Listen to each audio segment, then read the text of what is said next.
Hello from New York, I'm Chris Hayes. With me this morning, I have Iranian journalist Houman Majd, the author of The Ayatollah's Democracy and Iranian Challenge, Anne-Marie Slaughter from Princeton University, David Courtwright, co-author of Towards Nuclear Zero and director of policy studies at the Kroc Institute for International Peace Studies at the University of Notre Dame, and Sonali Kolhatkar from KPFK Pacifica Radio.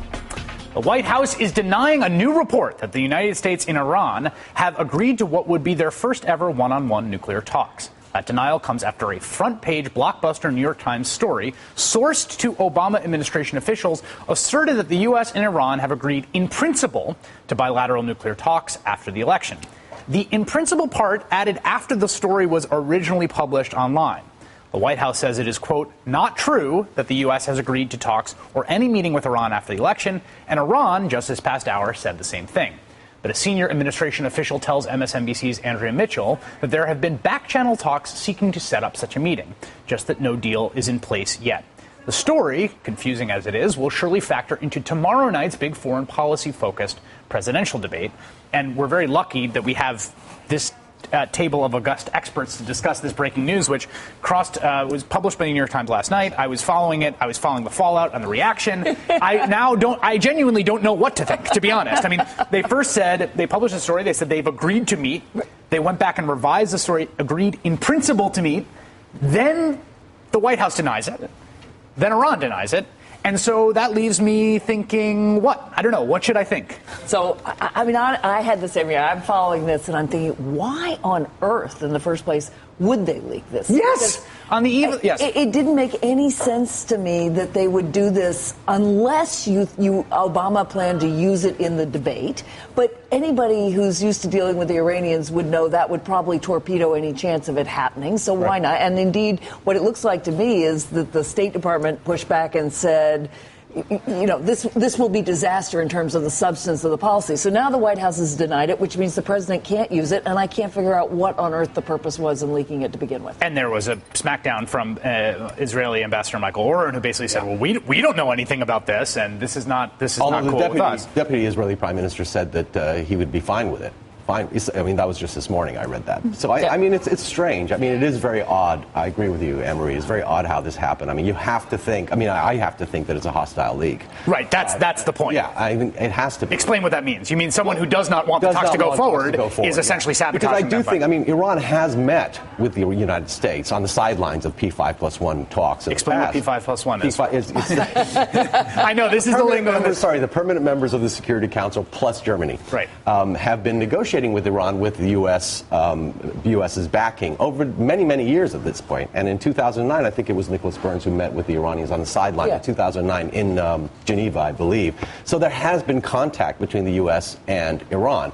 There's also regular contact between the U.S. and Iran through the Swiss ambassador in Tehran, who is living there and represents American interests and sees the foreign minister and sees Iranian officials on a pretty regular basis. So it's not really big news to say that the Iranians have said, yeah, we'll talk to I mean, Khamenei, the supreme leader of Iran, has never said he will absolutely never talk to the Americans. He has actually said we will talk to the Americans. And we should be talking with the Iranians. And it would be an encouraging sign that we might be moving towards some kind of negotiation. It's absolutely essential. We're not going to resolve the nuclear dispute unless we can sit down and figure out some kind of a dialogue, work out a bargain, and that's what we need to do. Now, I hope it stays on track, and I hope that the president is serious so we can actually get negotiations underway. I think what's going to happen at the debate is, however, with Romney there, the two candidates are going to try to outdo one another over who can be tougher on Iran. And this is going to be interesting to see because Obama's approach has actually been a little bit more constructive on Iran, and that's all relatively speaking because, of course, it's still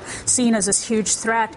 But rather than diplomacy, you have the Republican side who wants to see raw American power. And raw American power does not mean, quote, negotiating with a state that sponsors terrorism. And they're going to try to point this out as a weakness. So any chance, and the hostile leak issue, I think, is a very good point, because any chance that there had been for talks between the U.S. and Iran, it's going to force Obama's hand. It's going to potentially undermine them. But it also affects Iran as well, because the Iranians also don't want to be seen as if they're negotiating with the U.S. This should have been kept very quiet, if it is true. Because the last time the Iranians negotiated with the U.S. secretly, it affected the careers of the people in Iran who were negotiating with the U.S. So that's also something that, from the Iranian perspective, also would be viewed as very hostile. But, given the fact that the debate is tomorrow, I mean, clearly the timing was relevant to the debate. I guess, but I mean, this is actually, there's not a debate here, right? Romney is in exactly the same place this is the as point Obama that we've been is making. on Iran. He comes out and he says, his red line is the same. He's not proposing He walks an that attack. back, though. He walks that back. Yes. He says, they can't have a nuclear weapon. Then he says they can't have a capability. But he doesn't want to attack Iran tomorrow. Just so folks know, because this is, again, the world of the discussion about Iran has its own little lingo and jargon. And the major policy dispute between Benjamin Netanyahu and the Obama administration, as far as I can parse, is whether the red line is a nuclear weapon or the capability for a nuclear weapon. Benjamin Netanyahu wants it to be the capability for a nuclear weapon. The Obama administration's stated red line is a weapon. Mitt Romney agreed and said, our red line is a weapon, and then walked it back and said, no, capability, which is in line with Netanyahu. The problem with capability as a red line is that capability is a very, very, very, very, very broad concept and can mean any number of things. Is it when they're probably there now. In terms of capability. Capability, if you think about pure capability, Iran has probably been there for a while. So it doesn't make any sense. In terms of the politics of this, Sonali, I think your point that's fascinating here is let us all recall that in 2008, one of the major differences between Barack Obama and Hillary Clinton in the primary that emerged was a willingness to sit down with Ahmadinejad and the Iranian regime with no preconditions. That then carried over to and Barack Obama, when he said this in a debate, people thought, oh, that's a big gaffe. And instead, they doubled down on it. They said, no. Right. And they actually turned what was going to look like a weakness into a virtue. They said, we're strong enough to be able to talk to our allies. He would quote JFK, John F. Kennedy, making the exact same point that real strength is being able to talk to your enemies. And so now here we are, 4 years later, headed into a foreign policy debate when the fruits of that possible policy have been leaked to the paper. And we're going to see tomorrow night how they play it. Do they actually embrace that? And actually, international cooperation, again, is something that is popular with the country. It all depends on the spin that's put on it after the fact. Nobody wants to appear weak. But no one wants war either. Nobody wants war either. And that's the other thing that, Anne-Marie, you're right. These two candidates don't really differ much because Romney kept being backed into a corner in the last debate saying, no, he doesn't want to go to war with Iran. But he doesn't want to say that out loud. And I agree with you. This is really fascinating. There's a stylistic critique that comes from the Romney-Ryan campaign, but substantively, particularly on Iran policy, there is real unanimity on the sanction regime. And the reason that I want to talk about that, and the reason David Courtwright, one of the foremost theorists and practitioners of modern sanction theory, is here at the table, is precisely because there is, I think, a consensus in which everybody agrees with the sanctions in Iran, and I think that consensus should be looked at a little more carefully, and we're going to do that right after this break. As we saw in the vice presidential debate, despite all the bluster, the candidates are largely in agreement on the centerpiece of U.S. policy towards Iran, which are sanctions. These are the most crippling sanctions in the history of sanctions, period. Thank heavens we have these sanctions in place. Mitt Romney, while supporting the current sanctions, has promised even more if elected. I will not hesitate to impose new sanctions on Iran, and will tighten the sanctions we currently have. All the boasting from both sides obscures many of the questions we should be asking about the U.S.-led sanctions regime against Iran. Are sanctions strategically wise? Are they bringing Iran closer to suspending uranium enrichment? Furthermore, is it morally justifiable to subject a civilian population that we ourselves hold largely blameless for the actions of its government to the effects of sanctions? This isn't the first time this particular course of action has been pursued. After the first Gulf War, Iraq was subject to UN sanctions for 13 years, right up through the 2003 invasion. And conservative estimates are they contributed to the death of 220,000 Iraqi children through 1998. The sanctions in Iran are arguably even more comprehensive. As Vice President Biden was eager to point out, they are the most crippling in history. That said, the effects will be quite different. The sanctions on Iraq followed a bombing campaign that had destroyed much of the country's infrastructure, and the Iranian economy is much stronger than Iraq's was following the Gulf War. David Courtwright, this is something that you have spent a lot of time thinking about and writing about, and you were intimately involved with your colleague George Lopez in essentially advising the UN on the sanctions regime in Iraq, particularly in the later stages and what were called smart sanctions. What do you think of the current sanctions regime in Iran, and why are they so crippling? What exactly are we doing with Iran right now? Well, there's two different dimensions of the sanctions. The one is from the UN Security Council. These are targeted measures. They began in the last about 5 or 6 years ago, and they've been steadily tightening. But essentially, these are targeted measures. They are financial asset freezes and travel bans, and then there's an arms embargo. And it's specifically targeted at about 100 individuals and entities, corporations that are specifically linked to the nuclear program. And they're very effective in the sense that they have full international agreement. Russia and China are on board. Even Iraq has gradually been cooperating, at least making the show of cooperating with the arms embargo. And they have an important impact in that they isolate Iran diplomatically, and they send a message from the whole world that we want some controls over the nuclear program. We don't want to see you develop a nuclear weapon. So that's one side. The other is the measures that the U.S. itself has imposed. U.S. has had various forms of unilateral measures on Iran for more than 30 years, and those have been steadily increasing. Now we have the European community on board, and these are much broader, and they are targeting financial institutions, cutting off the financing for Iran's capabilities to do exports, and therefore it's had a severe impact on their oil revenues, cutting off about half of their oil revenues. The U.S. and the EU, which the EU joined in on this very latest round of sanctions in the summer, and it's precipitated, in which essentially the EU was buying a lot of oil from Iran. Exactly. They no longer are, yes. And that has... well, actually, they weren't buying a lot of oil. Relative to the U.S., they certainly weren't buying none. Yeah. And they were, but it's most of the oil is going to Asia. Actually, most of it's going to China, and so South Korea, but it has, I think, represented, as far as I can tell, and the numbers here are a little fuzzy, a 10% GDP contraction since the summer. Now, I want people just to think about a 10% GDP contraction. 10% GDP contraction. The worst part of the crisis in America in the Great Recession, after Lehman Brothers collapse, was about an 8% GDP contraction. So we've seen. We are right now, the U.S. and EU imposing this. What is also about maybe half of the government's revenues. So, yeah, right. And this is a huge impact, and we are seeing real impacts in terms of inflation, unemployment, and perhaps now some humanitarian impacts in terms of the social impacts as well. I mean, I think this is just unconscionable. Let me just be really clear. When Biden says crippling, when he uses that term, I cringe. Who are we crippling? Everything goes to the banking sector in Iraq, the government-controlled banking sector.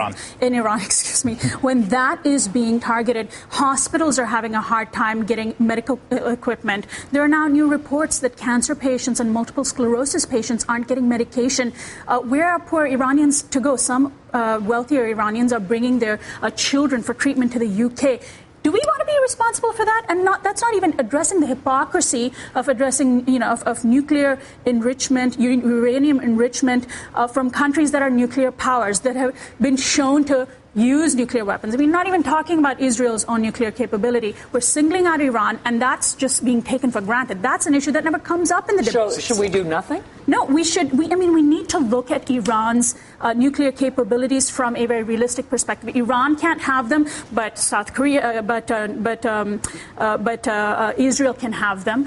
India and Pakistan can have them. Those are already done. I mean, are you saying that let's assume Iran does not have a nuclear weapon? But should we do nothing? But then who puts us in charge? I mean, so because India and Pakistan are done, we let them go. Once Iran's done, they're off the hook. No, but I think this is a president who wants to go to global zero, right? This is a president who... Then let's start with our own nuclear weapons. I'm happy to do that, but that means we still have to... I mean, if Iran gets a nuclear weapon, Saudi Arabia is likely to buy one from Pakistan. Then you have Turkey and Egypt who also might. I mean, there's a really good reason not to let Iran... Can I just make one conceptual distinction here, right? So we have the goal of the policy, whether that's legitimate, right? So the goal of the policy is Iran does not get a nuclear weapon. Right. Sonali's putting on the table. I know that Sonali's putting on the table whether that in and of itself is a justifiable goal, given the fact that our biggest ally in the region, even though it's not admitted, is clearly has a nuclear capable in Israel, in that we are the only country in the world that's ever used a nuclear weapon. So that's one thing. Then the question is, if that is the goal, let's just stipulate for a second it is, right, strategically, and I take your caution on that point. If we stipulate that is the goal, are sanctions and the sanction regime both a strategically wise means of pursuing that goal, and are they a morally justifiable means? And compared to what? Compared to what else? They're neither. This is what I want you to say. Thank you. I agree. Nor are they going to accomplish the goal that they're setting out to accomplish. So let's leave aside the moral question, which I agree with 100%. It's immoral. I have friends. I have a friend who has cancer right now in Iran who cannot get medicine. I know it's so. This is personal. I mean, I know that people in Iran are suffering. Aside from the poor who might be suffering on one level, the middle class who are suffering on another level, the opposition to the regime is suffering because of the crackdown by the regime, which continues, and it gets more harsh as sanctions have increased, has gotten much more harsh since 2009. So it's not working there. Is it going to change the calculus of the Iranian leadership? No. You have to understand their own motivation. And the regime's motivation is definitely to stay in power, and at this point is to protect the rights of the nation as it sees them. And it sees them, and the population has so far generally agreed that it has every right to be, as a member of the NPT, a signatory to the NPT, and a member of the IAEA, the right to enrich uranium. So we are not going to take that away from them through sanctions. That's not going to happen. But let me just say about the sanctions. First of all, we need to differentiate between the targeted, smarter sanctions, which are multilateral, and these more unilateral measures, which have a broader social impact, A. And B, that sanctions can be a useful tool diplomatically. The value of sanctions, George Lopez and I have argued for years, is as a diplomatic tool. Yes. We can use the targeted measures in particular and the UN measures to say, well, we put them on the table. And we're willing to suspend and begin to lift these measures if we can get a diplomatic Because bargain. by producing this, you also produce the possibility of taking them away, which is an incentive, right? That's you have this carrot and stick. That's carrot and stick model. It's the bargaining option. So let's talk about how that has worked in the past and brought out a little bit more, right? Because we have pursued sanctions and we pursued diplomatic means of stopping nuclear proliferation in the past, and we should see what the record says about. That's what we did in Libya. It gets back to the. We also have to remember that Iran doesn't have nuclear weapons right now, and as far as the Mossad and the CIA are concerned, doesn't have plans to develop them at this point. At this point, right after this break. Had to jump into a heated exchange during the break, which we will now broadcast live to you, since that's the whole point of this enterprise. We're talking about, I guess, the carrot and stick model, ultimately. I mean, I kind of hate that metaphor, but... but sanctions are a bargaining tool. And look at the case of Libya. You were mentioning it earlier. In 2003, Libya came clean. There was an agreement, and they dismantled what they had of their WMD programs, weapons of mass destruction. That was a process that had been going on back into the 90s, really, but all through the whole previous era. And sanctions were a key factor. There were international sanctions for a while. They were lifted when there was the settlement on the terrorism issues. The U.S. kept the sanctions on along with other countries. Negotiations continued, and the deal was we will lift the sanctions if you remove all of your WMD capacity and dismantle the production facilities. And Gaddafi did, and it was an agreement that was working for us, and it's a model for how we could approach the Iranian puzzle. We need to put pressure on them to get into a bargaining mode, but when we come into a negotiation, and I hope this whole process actually does unfold for serious one-on-one talks, the U.S. has the tools, the carrots, if you will, that can be put on the table to make a difference. And that is, let's offer to ease up the sanctions. We could even make some gestures. We could ease some of the sanctions when the talks begin to signal a serious intent that we want to negotiate and use that as the primary tool. We also have to address other things that Iran is concerned about. They're highly insecure. They're surrounded by military capacity. We have all these military forces in the Gulf and Kuwait and other places. So we could offer to begin to ease back on some of our military presence as well. Security assurances are an essential part of the bargaining for non-proliferation. If you look at all the other cases around the world where we've succeeded, security assurances have to be on the table, along with lifting sanctions and normalizing economic commercial ties. Is this the model that you see for this policy? I mean, is that roughly absolutely. I mean, partly, I think you have to remember, Obama came into office, as you just said, saying, I'm going to reach out to the Iranian regime. I'm going to talk to them. We should engage with them. He tried that. He got nowhere. The Iranian regime would not respond. Then you had the Green Revolution. That broke off. He's looking for a way to get them to give up their nuclear weapons program so that absolutely we can improve relations, and we've got a lot of business to do with them. He doesn't want to bomb them. So what's in between? What's in between is sanctions that lead to negotiations. And I would just say that's not 10 years worth or 13 years worth of sanctions like with Iraq, where you just had them on and there was no clear goal. This is a very carefully crafted strategy that says these are the sanctions. they're really biting. I disagree that they will change the Iranian regime's calculus. And if you will give up your nuclear weapons program or let everybody in, just make it transparent, we can then remove these. And then here's a whole path to a whole different set of relations. Well, first of all, when you say let everyone in, there already are inspectors in Iran. There are IAEA inspectors at the underground. Who are not seeing every facility. They're seeing every. I'm sorry, they're seeing every facility that is a nuclear facility. They're not seeing the military facilities, which they are not obligated. This is not a defense of the regime. Not obligated to open up to inspectors. The inspectors have asked to see that part chain, but they have not been. But they legally don't have. Let me give some context here because this is important. I mean, one of the things Iran is a signatory to the Nuclear Non-Proliferation Treaty, and one of the critiques of the Nuclear Non-Proliferation Treaty for precisely this reason is that under the Nuclear Non-Proliferation Treaty, you have the right to pursue civilian purposes of nuclear energy, right? And one of the critiques of the treaty is that with current technology, one can essentially pursue and be compliant until the day you announce you're no longer a signatory, and on the next day you have a bomb, right? That's I mean, if you abide by the NPT, you could withdraw. But there are additional procedures, new protocols that were introduced after the Iraq situation, the additional protocols, and for a while Iran was part of that regime. Now it's backed off. So it's not just that the inspectors are there, but that there are additional protocols, further steps that could be taken to make maximum transparency. That should be our goal. That, I think, is enough to prevent Iran from being able to build nuclear weapons. And under President Khatami, Iran abided by the additional protocol, actually signed the additional protocol that you're talking about, didn't have it ratified in Parliament for precisely the reason that they wanted to make sure they had a deal before they ratified it and made it law. So when Ahmadinejad became president, he said, we're not going to abide by the additional protocol anymore. It's not been ratified by Parliament because we're not getting anything in return. So that's what they said. I think a big question here is what is Obama's game here? If the U.S. is supporting both the UN sanctions and the broader EU sanctions, if indeed these are crippling the country and causing humanitarian concerns, and if this is something that both candidates even agree on, that we are actually causing harm, we might end up in a situation similar to Iraq, where the regime actually gets stronger because they're seen as standing up to the United States. So my question is, Anne-Marie, is the Obama administration's approach to Iran really that carefully crafted? Can we trust that it's actually going to use the way the sanctions in the way that you said that they could be used constructively? And I'm not really confident. So I think this is an important question. But remember, we've been trying to have talks with the Iranians for over a decade, and they move forward, they move back. The idea here was to really demonstrate a united international front,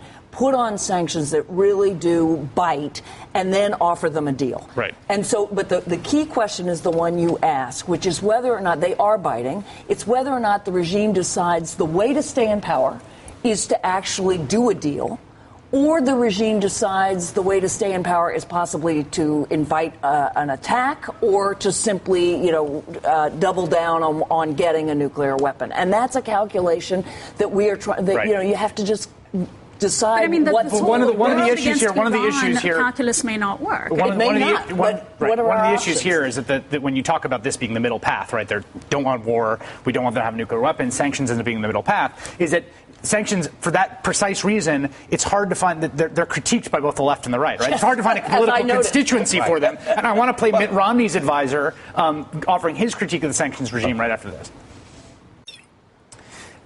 There's critiques of sanctions both from the left and the right. I mean, and that was true in Iraq, certainly. And one of the weird things that you saw in the run-up to the war was actually someone like Christopher Hitchens was making an argument for intervention from the kind of left opposition perspective to the sanctions, basically saying intervention the war on Iraq is a more humane outcome than the current sanctions regime. And I thought this from Dan Senor, who's a Romney campaign advisor and formerly of the August Coalition Provisional Authority, talking to Andrea Mitchell, making this critique of the sanctions regime. We're simply saying, imagine if those sanctions and the kind of political pressure that could be waged had been put in place earlier on. And to say that things are going fine just because the Iranian economy is in bad shape is just a sad statement of the state of affairs. The goal is not to weaken the Iranian economy. The goal is to stop Iran's nuclear program. Weakening its economy and weakening the regime politically are means. They are not results. There's only one measurement that matters, and whether or not Iran is closer to a nuclear weapons program, and today they are. Now, I'm not a big fan of Dan Senor's perspective on these things, but that struck me actually as a fairly good articulation of the sanctions. And I guess the point being to talk about their cripplingness in and of themselves as a point that you're scoring in favor of the policy is really immaterial, right? The question is this strategic calculus about how it's going to change the regime. Houman, you made the point that actually some of these sanctions are congressionally imposed, so it's unclear whether they can be lifted. The Supreme Leader of Iran last week said that he didn't believe, or he said that the Americans are lying when they said they're going to lift sanctions. I think it was partly in response to what Hillary Clinton had earlier said, that some of these sanctions could be lifted if Iran came back to the negotiating table. He also said, who said we ever left the negotiating table? So I think that was a good indication that Iran is willing to negotiate. So I think that, from the perspective of the Iranians, they're trying to figure out how do these sanctions get lifted? Where are the carrots, the so-called carrots, and that ugly carrot and stick analogy? Right. Countries aren't donkeys. Yeah, I mean, they think that they don't believe that the sanctions can be lifted easily, or certainly not by just President Obama or President Romney just signing off a piece of paper saying, okay, as of tomorrow, there's no more oil sanctions. As of tomorrow, there's no more banking sanctions. Why not? I think there are sanctions that are imposed by Congress that are not, it's not easy for the president just to automatically There's undo. There's a Kirk Menendez bill. This is Senator Mark Kirk and Robert Menendez from New Jersey, who passed a bill that's part of the sanctions. The Iranians point out the sanctions on Iraq were lifted in 2008. 5 years after the invasion. Right. Yeah. Mark Kirk, I want to play this sound because Mark Kirk has become, he's made it his issue, Senator from Illinois, the Iran sanctions. And this is him talking about taking the food out of the mouths of Iranians and whether that is an appropriate strategic goal. Take a listen. Once we get into sanctions and taking those kinds of actions, the argument immediately becomes, are you really going after the government of the country, or are you taking food out of the mouths of the citizens? It's okay to take the food out of the mouths of the citizens from a government that's plotting an attack directly on American soil. Now, Paul Ryan wanted to get into the minds of the Ayatollahs during the VP debate, so I will do the same. I mean, if you're listening to that from their perspective, then this sounds like essentially a policy of regime change. It sounds like Madeleine Albright saying that it was worth it for 100,000 Iraqi children to be killed as a result of the sanctions. I mean, it's okay for us to starve people in order to undermine their leader? Well, it's fundamentally attack on American soil part is the weird part, I think. It's not the part where somebody is so immoral to think that it's okay to take the mouths out of the food out of the mouths of the children. He's saying take it out of whose government is plotting an attack on American soil. Where does the CIA have information that they've made public that there is a plot by the Iranian government to attack American soil, no less? It's fundamentally immoral. It's also strategically counterproductive. It's not the way to try to bring about. It has to be an out, is the point. It's going to actually mobilize the people in support of the regime, and we're starting to see indications of that. We have to figure out a way to keep the sanctions more targeted.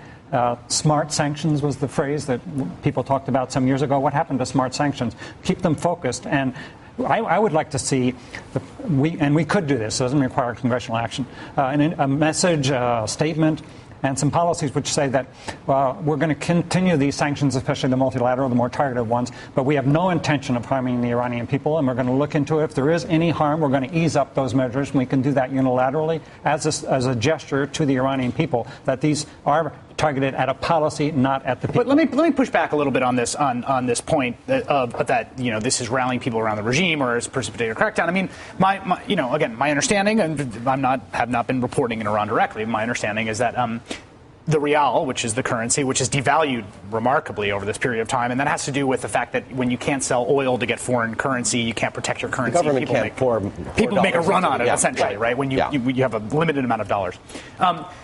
Inflation has been an endemic problem in Iran. It's been a huge political issue. The price of food and inflation has been an internal domestic political issue. And so for 30 years. But I've actually read some reporting that say people are predisposed to blame the regime for this because they've been blaming the regime for the instability of the currency for 30 years. So actually, the sanction-imposed effect is actually producing internal political pressure on the regime because people see the price of commodities going up. And pressure on the Ahmadinejad regime. But the problem, there's a major distinction between the regime and the Ahmadinejad government. Hold that thought. I want you to make that. That's an important distinction and kind of a Byzantine one in terms of the constitutional structure of the Islamic Republic, right, when we come back. We have, of course, the big foreign policy debate tomorrow night. All eyes will be on the two candidates, and they're absolutely, I think, probably the first question from Bob Schieffer is going to be about Iran, particularly after this New York Times article today. So we are discussing here the Iran policy and whether it's working. And I made the argument to you that the tightening of the sanctions and what it's done to the devaluation of the currency, from some reporting I read, is producing domestic political pressure on Ahmadinejad. People are saying, what are you doing to us? Yeah, and that's been the case actually for a while, even before the rial collapsed a few weeks ago. But it was very important when there were actually a couple of riots and a few demonstrations on. And there's this crazy video of a woman getting up on his car actually and banging that's from a few months, the windshield. A few months ago. But a lot of people do blame the Ahmadinejad government, but not necessarily the regime itself. And the supreme leader has been, good about trying to deflect blame occasionally, not all the time. He's not able to get away with it all the time. But he has been, and certainly in this case, of deflecting blame onto the Ahmadinejad government and not the regime. When the bazaar in Tehran went on not strike, but they closed their shops a couple weeks ago with the rial collapse, and there were a few riots outside the bazaar, which is a center of commerce in Iran. The Bazaris then issued a statement the next day fully supporting the regime, but being very anti-Ahmadinejad. So the Byzantine political, as you pointed out, system in Iran allows for that sometimes, allows for that anger to go towards an administration rather than the actual regime itself. But the problem that's emerging is that as these sanctions start to have a social impact and the humanitarian costs are rising, people are starting to see that and to turn the blame against the West, against the U.S. And it's hurting the whole process politically, internally. It's undermining the position of those who have been speaking out for more human rights and democracy. So we need to be clear that the sanctions should be very targeted, and we should indicate that any social consequences are not our purpose, and we should ease up and lift those measures that cause. I think a really important point, Ron. What are you looking for tomorrow night, then? Well, what do you want to hear? Well, I'd like to hear that, indeed, we are looking to have talks. I'd like President Obama, maybe the White House has already denied. Yeah, he's not going to walk that back. But I think that we're going to have diplomacy, and we are going to be able to lift some sanctions. We are going to be able to have some compromise with the Iranians. I think we have to prepare the American public for a compromise. Right. So far, for the last 6 years or 7, 8 years, there's been no compromise. Under George Bush, it was no compromise, zero enrichment. Under Romney, it's zero enrichment. Right. Under President Obama, there's, potential for compromise. I think we have to prepare people that you have to compromise. Well, I think it would be great if President Obama would say, look, we were willing to talk to you. We were willing to do a deal. We had a deal on the table in the fall of 2010 whereby Turkey and other countries would supply you with the 20% enriched uranium you need for medical purposes. You will stop doing that, but that's the first step toward a much larger deal. We had that deal. Ironically, Ahmadinejad wanted it. It's the supreme leader who didn't. And so now he's I think a really important point from the Romney perspective is Romney has accused the president, and probably will tomorrow again, accuse the president of going soft on the green opposition movement. Yes, he loves it. He loves it. He's like, why didn't you support the revolution? Well, every single green movement leader, every single green movement activist in Iran, and I know them, I've talked to them, I've spent time with them, every single one of them is against the sanctions. Every single one. So where's his answer to that? And I think just to pick up on what you said, and also, David, what you said, even if we turn around and say, well, it's really not our fault if the banking sanctions are hurting you, and it's not our intention to make cancer medications less available, that's not going to play very well, or unaffordable. And we are responsible for our actions. If our actions are causing these, regardless of what Ahmadinejad is doing, the blood of the people is on our hands. And we shouldn't forget that. And I think that's an important. Well, I think the causality. The blood of the people is on their government's hands. Come on. If absolutely, the government, that government is responsible for what they do. We are responsible for what we do. But the two aren't unconnected. Right. I mean, as I just said, we had a deal on the table. They wouldn't take it. But if you and then they put a deal on the table that we didn't take. So it works both ways. And so we have to be. I'm just saying we have to be responsible for what we do. We were responsible for deaths through the Iraq sanctions, and if these sanctions cause deaths, it is on our heads, and we cannot absolve ourselves. And telling Iranian people, don't blame us, isn't going to work. And let's keep the focus on the real goal, which is to try to prevent the proliferation. And that's going to require a diplomatic bargain. Right. Yes. And the sanctions can be useful, but we need to be willing to ease them up as part of a deal. And I think laying the groundwork politically and rhetorically among the American populace, as the president I thought very courageously did in 2008. I mean, in the heat of a campaign season, as he very courageously did and said, look, no, we're going to talk talk to our enemies. I think that's something to keep our eye on for tomorrow. Does he come back at Romney that way on this issue? What you should know for the news week ahead, coming up next.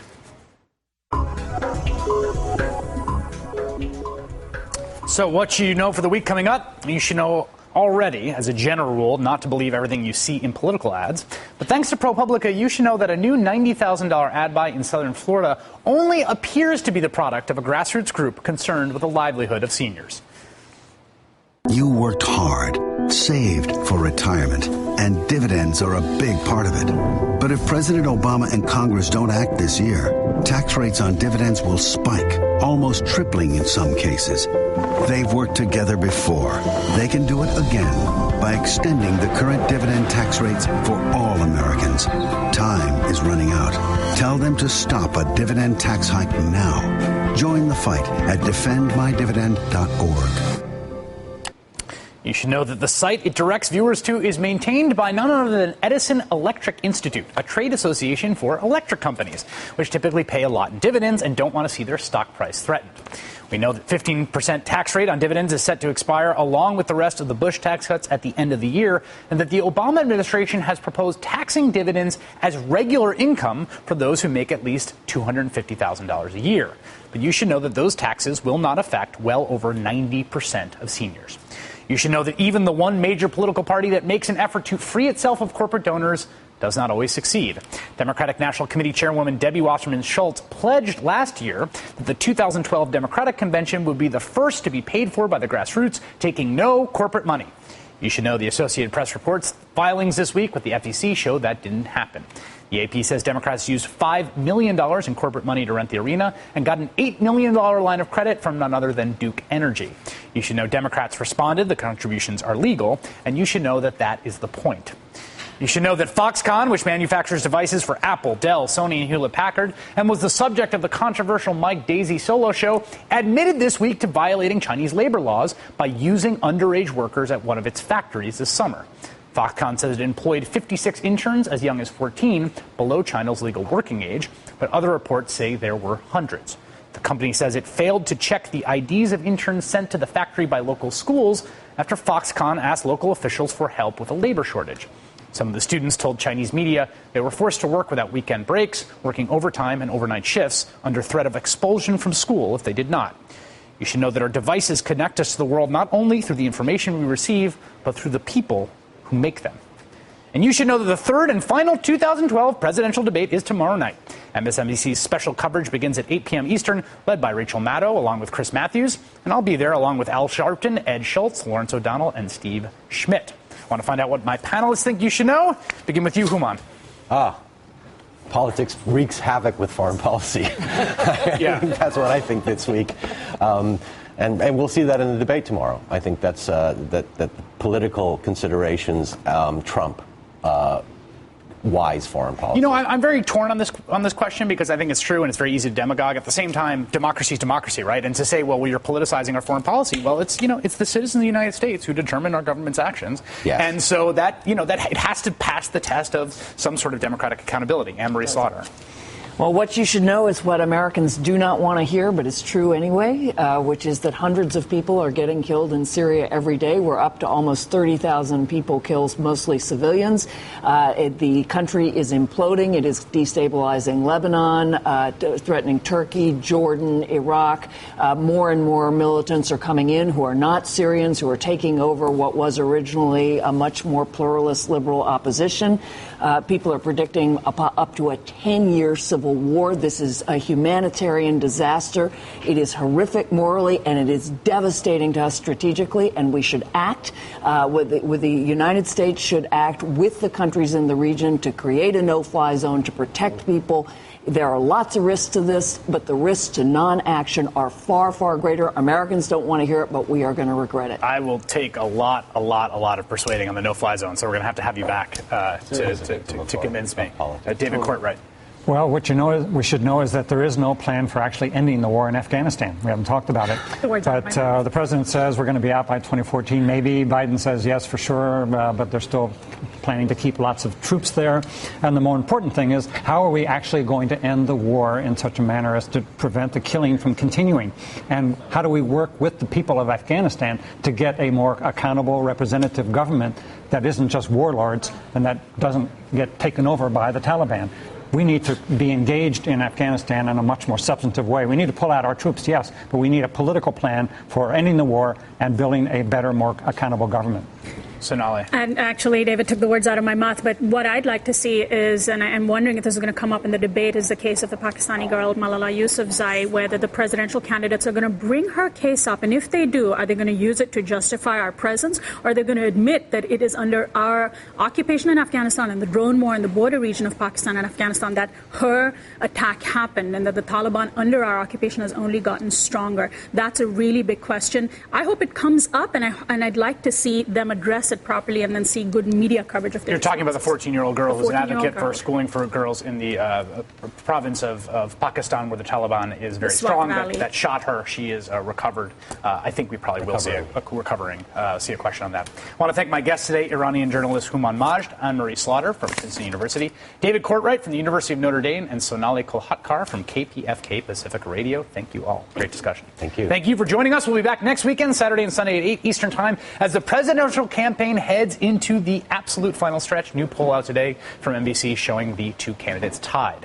Tomorrow, I'll be part of MSNBC's special coverage of the third and final 2012 presidential debate, led by Rachel Maddow and Chris Matthews, along with Al Sharpton, Ed Schultz, Lawrence O'Donnell, and Steve Schmidt. Coverage starts at 8 p.m. Eastern Monday. Coming up next is Melissa Harris Perry on today's MHP. Governor Romney's claim that two-parent households are the solution to gun violence in America. The correlation between single-parent households and gun violence that does not exist. That's Melissa Harris Perry coming up next. We'll see you next week here on Up.